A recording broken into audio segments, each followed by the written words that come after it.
të dash zoti dalëshim faqe bardh prej ti. Në aspektin psikologjik, faktikisht mundemi lirisht me qujtë edhe si një akt kompleks psikologjik edhe agjerimin për shkak të benefiteve të shumta që ka, në shumë aspekte. Mundemi me qujtë për shembull jo vetëm si akt fetar ose privim nga hëngra, haja dhe pija, mirë po është edhe një farë forme rritje edhe përveç asaj shpirtnore, domethënë edhe rritje identitare, edhe zhvillim edhe forcim i karakterit, është edhe ngritje, rritje domethënë psikologjike në aspektin intelektual po ashtu, për shkak se ka një sër procesesh aty brenda që kryen agjerimi, që është një ndër ta domethënë është autofagjia, detoksifikimi i trupit prej toksinave, e po ashtu në këtë rastin tonë domethënë i trurit, rigenerimi i qelizave të reja e ngjajshëm.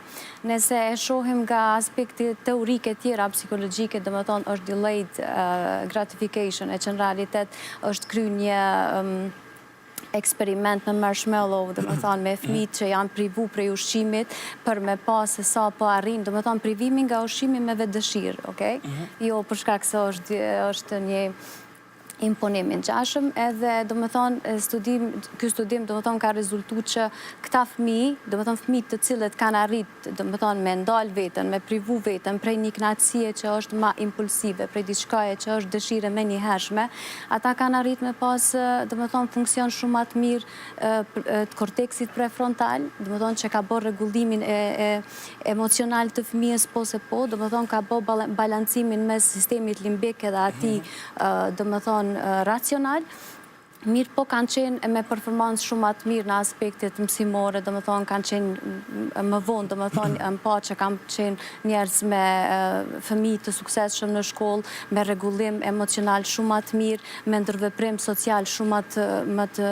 qëndrueshëm e ngjajshëm. Domethënë ka edhe nëse shohim prej aspektit ose prej në këtë rast prej nëse përmendim për shembull hierarkinë e Maslowit edhe shohim domethënë se sa i rëndësishëm është aspekti i aktualizimit ose transcendencës në këtë rast, domethënë privimi nga një nevojë bazike është ndihmon këta persona që ata të jenë shumë më të fuqishëm edhe shumë më të motivuar, domethënë që të arrijnë deri te një proces që është shumë më kompleks edhe më vetrealizues, domethënë çysh është vetrealizimi. Nëse shohim prej konceptit të Jungut në këtë rast, domethënë Jungu thotë është ballafaqimi me hijet, për shkak se ti kur heq dorë prej ushqimit, prej pijes, domethënë në një farë forme agjerimi nuk qenë ka vetëm privim nga haja dhe pija, po edhe një lloj ekspozimi i karakterit tonë, se ato neve na dalin pa, nuk është që veç na qetësojnë, po na del në një farë forme një lloj zbulesë ndodh të na. Kështu që shfaqim neve karakterin e vërtet në këtë anë, ose më saktë nëse e shohim prej konceptit të Viktor Franklit në këtë rast,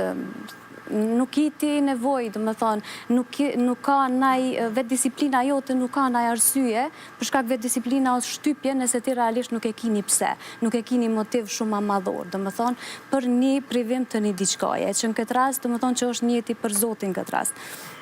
Domethënë gjithçkaje po dash kam i dhënë kuptim në një farë forme. Në